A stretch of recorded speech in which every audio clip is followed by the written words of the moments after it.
Si è tenuto sabato 9 ottobre 2021 nella splendida cornice del Museo della Bonifica di Cavendramin in provincia di Rovigo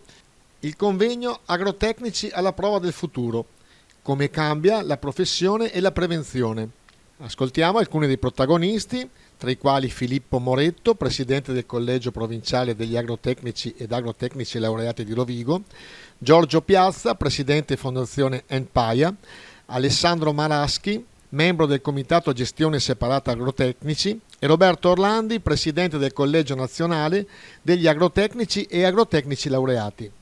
Questa piccola realtà ha portato oggi 2 presidenti nazionali del nostro collegio e della Fondazione Enpaia che si occupa della nostra previdenza, e questo sta a significare che c'è una forte spinta da parte sia della base che ha voluto questo convegno che del nazionale che ha insistito per partecipare, e dimostra una cosa, che c'è una crescita e che questa crescita viene sostenuta. Come abbiamo detto, abbiamo visto la coesione del nostro mondo tutto qui presente, la diversità di queste 3 parole d'ordine, no? La diversità della platea e dei nostri iscritti, che danno grandi stimoli e anche grande capacità di interagire col mondo economico, e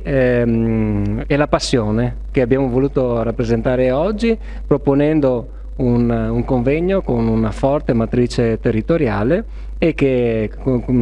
siamo convinti potrà davvero rappresentare un punto di conoscenza sia della nostra categoria che degli operatori del territorio per una futura collaborazione. Con Roberto Orlandi, presidente del Collegio Agrotecnici Nazionale, come ha fatto il vostro albo in 10 anni a diventare appunto il primo albo, il più importante? Sì, la risposta è già nella domanda,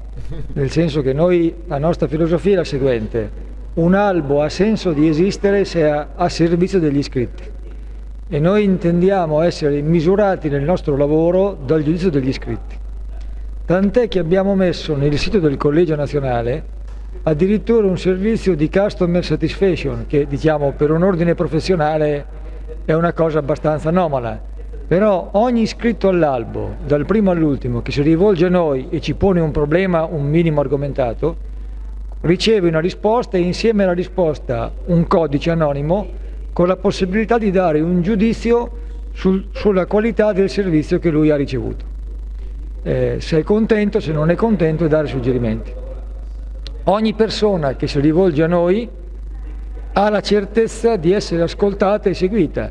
Se riteniamo che sia il caso di intervenire, lo facciamo nel modo migliore, ovviamente non sempre risolviamo, ma sicuramente ci impegniamo a risolvere, e quando riteniamo che sia infondato l'elementare della segnalazione spieghiamo esattamente il perché, e poi organizziamo i nostri iscritti in forme strutturate per aggredire meglio il mercato del lavoro.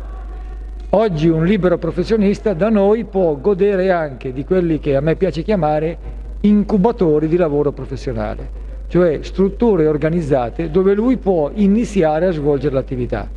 Per molti questa è la porta d'ingresso a una professione poi totalmente autonoma più avanti, quando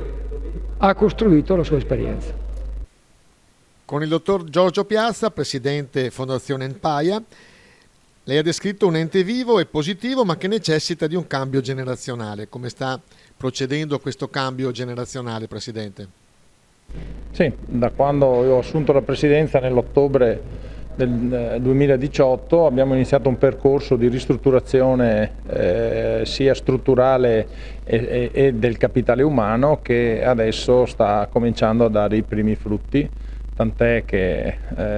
i rendimenti dei nostri investimenti nell'ultimo anno sono cresciuti più dell'1%, siamo passati dal 2,6 al 3,7%, quindi questo è un segnale inequivocabile della bontà delle decisioni assunte nel recente passato, ma che ci devono impegnare a non fermarci e continuare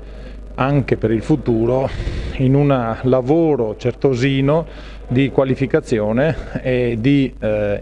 diciamo, far salire a bordo nuove figure professionali per dare le risposte che i previdenti si aspettano, tenendo conto che le prestazioni che Enpaia eroga sono prestazioni di grande qualità, superiori alla media delle altre casse professionali.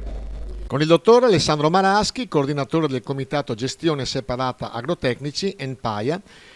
A lei chiediamo naturalmente l'importanza del suo lavoro all'interno di questi collegi. Il nostro lavoro è molto importante perché si occupa di investire i denari degli iscritti attivi, quelli che lavorano, per avere poi una pensione equa e dignitosa per quelli che andranno in pensione. Quindi la nostra attività è un'attività abbastanza complessa. Per fortuna siamo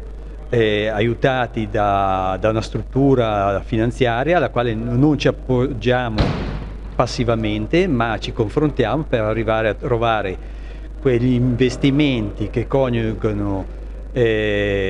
redditività e anche prudenza nell'investimento, insomma, che non siano rischiosi, ecco. Noi abbiamo l'obbligo di rivalutare i denari in base a una norma di legge. L'abbiamo superata e siamo in grado dal 2014 di rivalutare i denari dei previdenti in base ai risultati conseguiti. Quindi confidiamo che i nostri previdenti,